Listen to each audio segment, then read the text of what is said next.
राधे राधे। मेरे प्यारे भाइयों बहनों माताओं व बंधुओं, संस्कार की बातें चैनल में आपका स्वागत है। बंधुओं, आज द्वादशी के दिन मैं आपको सुनाने जा रही हूँ एकादशी व्रत पारण की कथा। बंधुओं, जिसे सुनने मात्र से आपको एकादशी व्रत के पूर्ण फल की प्राप्ति होगी। बंधुओं, यदि आपने हमारे YouTube चैनल को अब तक सब्सक्राइब नहीं किया तो जरूर करें और बेल आइकन दबाना ना भूलें, ताकि आपको हमारी आने वाली सभी वीडियोस की जानकारी सबसे पहले हो सके। बंधुओं, वीडियो को पूरी सुनने के बाद कमेंट बॉक्स में जय तुलसी माँ जरूर लिखें। बोलो तुलसी माता की जय हो। हमने आपके मुख से तुलसी के पत्र और पुष्प का शुभ महात्म सुना, जो भगवान विष्णु को बहुत ही प्रिय है। अब हम आपसे तुलसी की पुण्य में कथा को सुनना चाहते हैं। व्यास जी बोले, ब्राह्मणों, पहले स्कंद पुराण में मैं जो कुछ बतला आया हूँ वही यहाँ भी कहता हूँ। शतानंद मुनि के शिष्य कठोर व्रत का पालन करने वाले थे। उन सब ने एक दिन अपने गुरु को प्रणाम करके परम पुण्य और हित की बात पूछी। शिष्यों ने कहा, नाथ, ब्रह्मवेताओं में श्रेष्ठ आपने पूर्व काल में ब्रह्मा जी के मुख से तुलसी जी के जिस कथा का श्रवण किया था उसको हम सब सुनना चाहते हैं। शतानंद जी बोले, शिष्यगण, तुलसी जी का नाम उच्चारण करने पर ही असुरों का दर्प दलन करने वाले भगवान श्री विष्णु प्रसन्न हो जाते हैं। मनुष्य के पाप नष्ट हो जाते हैं, उन्हें अक्षय पुण्य की प्राप्ति होती है, जिसके दर्शन मात्र से करोड़ों गोदान का फल प्राप्त होता है। उस तुलसी का पूजन और वंदन लोग क्यों ना करें। कलयुग में संसार में वे मनुष्य धन्य है जिनके घर में शालग्राम शिला का पूजन संपन्न करने के लिए प्रतिदिन तुलसी का वृक्ष भूतल पर लहलहाता रहता है। जो कलयुग में भगवान श्री केशव की पूजा के लिए पृथ्वी पर तुलसी का वृक्ष लगाते हैं, उन पर यदि यमराज अपने किंकरों सहित रुष्ट हो जाए तो भी वे उनका क्या कर सकते हैं। तुलसी, तुम अमृत से उत्पन्न हुई हो और केशव को सदा ही प्रिय हो। कल्याणी, मैं भगवान की पूजा के लिए तुम्हारे पत्तों को चुनता हूँ। तुम मेरे लिए वरदायिनी बनो। तुम्हारे श्री अंगों से उत्पन्न होने वाले पत्रों और मंजरियों द्वारा मैं सदा ही जिस प्रकार श्री हरि का पूजन कर सकूं वैसा उपाय करो।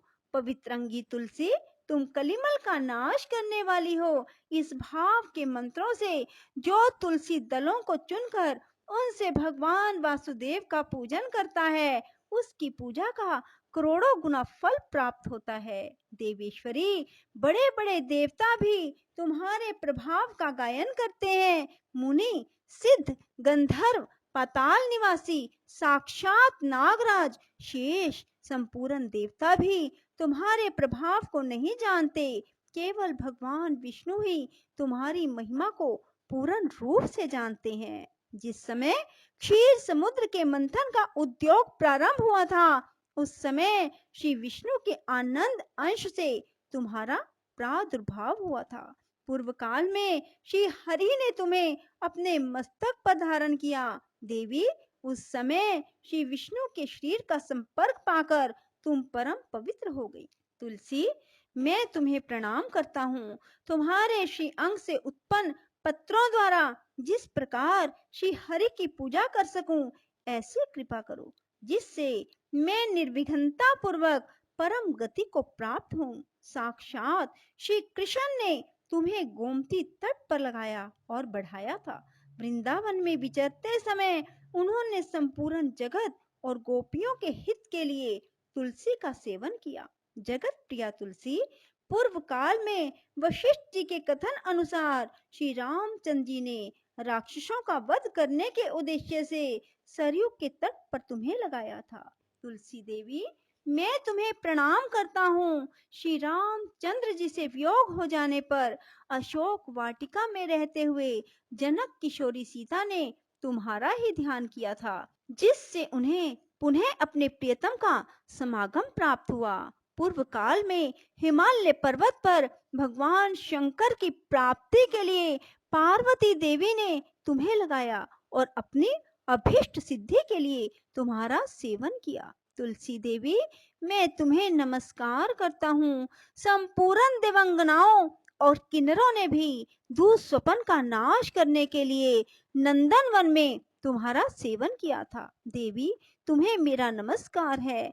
धर्म अरण्य गया में साक्षात पितरों ने तुलसी का सेवन किया। दंडक अरण्य में भगवान श्री रामचंद्र जी ने अपने हित साधन की इच्छा से परम पवित्र तुलसी का वृक्ष लगाया। लक्ष्मण और सीता ने भी बड़ी भक्ति के साथ परम पवित्र तुलसी का वृक्ष लगाया। लक्ष्मण और सीता ने भी बड़ी भक्ति के साथ उसे पोसा। जिस प्रकार शास्त्रों में गंगा जी को त्रिभुवन व्यापिनी कहा गया है, उसी प्रकार तुलसी देवी भी संपूर्ण चराचर जगत में दृष्टि गोचर होती है। तुलसी का ग्रहण करके मनुष्य पातकों से मुक्त हो जाता है। और तो और मुनीश्वरों, तुलसी के सेवन से ब्रह्म हत्या भी दूर हो जाती है। तुलसी के पत्ते से टपकता हुआ जल जो अपने सिर पर धारण करता है, उसे गंगा स्नान और 10 गोदान का फल प्राप्त होता है। देवी, मुझ पर प्रसन्न होवो। देवेश्वरी, हरि प्रिय, मुझ पर प्रसन्न हो जाओ। क्षीर सागर के मंथन से प्रकट हुई तुलसी देवी, मैं तुम्हें प्रणाम करता हूँ। द्वादशी की रात्रि में जागरण करके जो इस तुलसी माँ की कथा को सुनता है, भगवान श्री विष्णु उसके 32 अपराध क्षमा कर देते हैं। बाल्य अवस्था, कुमार अवस्था, जवानी और बुढ़ापे में जितने पाप किए जाते हैं, वे सब तुलसी स्तोत्र के पाठ से नष्ट हो जाते हैं।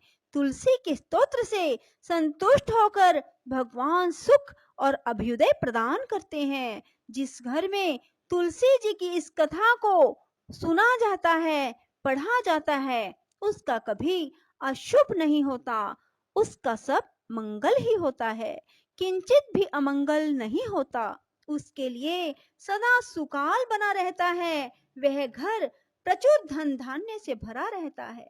तुलसी जी की इस कथा को सुनने से मनुष्य के हृदय में भगवान विष्णु के प्रति अविचल भक्ति होती है, उसका वैष्णवों से कभी वियोग नहीं होता। इतना ही नहीं, उसकी बुद्धि कभी अधर्म में प्रवृत्त नहीं होती। जो द्वादशी की रात्रि में जागरण करके तुलसी जी की इस कथा का पाठ करता है, उसे करोड़ों तीर्थों के सेवन का फल प्राप्त होता है। बोलो विष्णु भगवान की जय, तुलसी माता की जय। राधे राधे, जय श्री कृष्णा। बंधुओं, यदि आपको हमारी वीडियो पसंद आए तो इसे लाइक करें और शेयर भी जरूर करें। धन्यवाद।